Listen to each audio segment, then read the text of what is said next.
सभी को गुप्त नवरात्र का बहुत सारी शुभकामनाएं। माँ जगदम्बे आपके जीवन में सुख समृद्धि ऐश्वर्य से आपको प्रदान करें।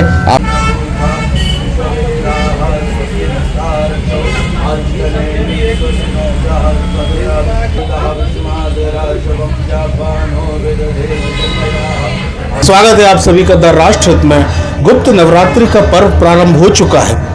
दुख की बात तो ये भी है कि हिंदू समाज के अधिकांश लोगों को गुप्त नवरात्रि का महत्व भी नहीं मालूम, कब आती चली जाती, परंतु यह हमारे हिंदू समाज में एक बहुत ही बड़ा आध्यात्म और धर्म का पर्व है, जिसे उतनी ही श्रद्धा और विश्वास के साथ माता की पूजन हेतु मनाया जाता है जितना कि हम चैत्र नवरात्र और अन्य नवरात्रियों में मनाते हैं। चलिए आइए जानने का हम प्रयास करते हैं कि गुप्त नवरात्रि का सांस्कृतिक और धार्मिक रूप से क्या महत्व है और इस पर्व की क्या महत्ता है। इस 2025 में गुप्त नवरात्रि कब से रहेगी आषाढ़ मास की, सब कुछ जानने का हम प्रयास करते हैं। हमारे साथ है बात करने के लिए पंडित राकेश चतुर्वेदी जी। बहुत बहुत स्वागत है आपका।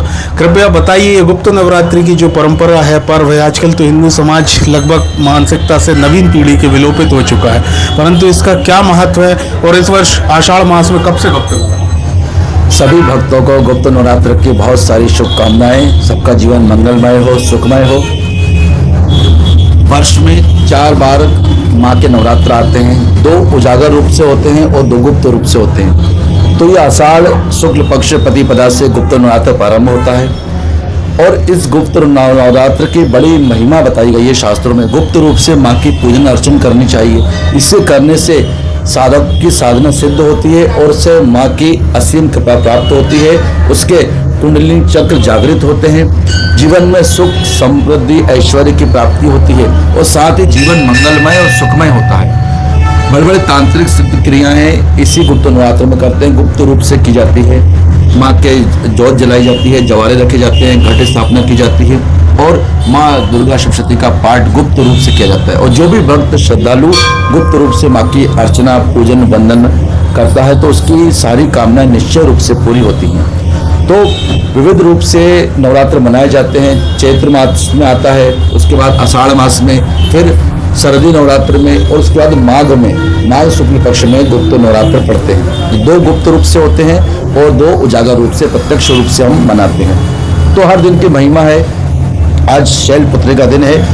माँ जगदम्बे ने राजा हिमालय के पुत्री के रूप में जन्म लिया था और घोर तपस्या करके भोलेनाथ को प्रसन्न किया। शिव विवाह हुआ और माँ की ऐसी असीम कृपा बरसती है भक्तों के ऊपर कि उनके जितने भी पाप तत्क्षण समाप्त होते हैं और एक नए शक्ति का संचार जीवन में होता है। तो इसे माँ के नवरात्र मनाए जाते हैं। पाठ पूजन विधिवत गुप्त गोपनीय रूप से जाप का उच्चारण करना चाहिए। ओम नमो जगदम्बिकाय नमः और बीज मंत्र ओम ऐं ह्रीं क्लीं चामुंडाय विच्चे। इस बीज मंत्र से जो भी साधक साधना करता है उसके सारी मनोकामना पूरी होती हैं। और कन्याओं का पूजन होता है, विशेष रूप से हवन इत्यादि भी किए जाते हैं। तो विविध रूप से माँ की प्रतिदिन पूजन अर्चना होती है। कुछ बातें जो निषेध हो पूजन में जो आप बताना चाहेंगे? देखिए, नियम से साधक को रहना चाहिए। इस समय 9 दिन दाढ़ी कटिंग बाल वगैरह ना कराए और साथ ही प्रातःकाल उठकर माँ जगदम्बे का पूजन अर्चन करे, जप करे, तप करे और संयम रखे। जीवन में अनुशासन बहुत बड़ी वस्तु है और अनुशासन से रहकर ही जीवन में साधक सिद्धियों को प्राप्त कर सकता है। तो अनुशासन में रहकर ही माँ जगदम्बे का पूजन अर्चन करें, संयम रखें और जीवन में नियम जो हम बनाते हैं वही नियम हमें उच्च स्तर तक पहुंचाते हैं। तो नियम का बड़ा विशेष महत्व रहता है।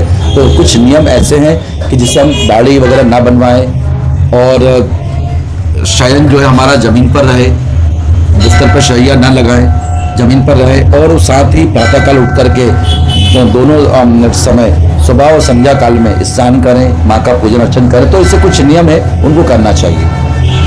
सभी को गुप्त नवरात्र का बहुत सारी शुभकामनाएं। माँ जगदम्बे आपके जीवन में सुख समृद्धि ऐश्वर्य से आपको प्रदान करें। आपका जीवन मंगलमय हो, आपकी सारी कामना पूरी हो। जय माता दी।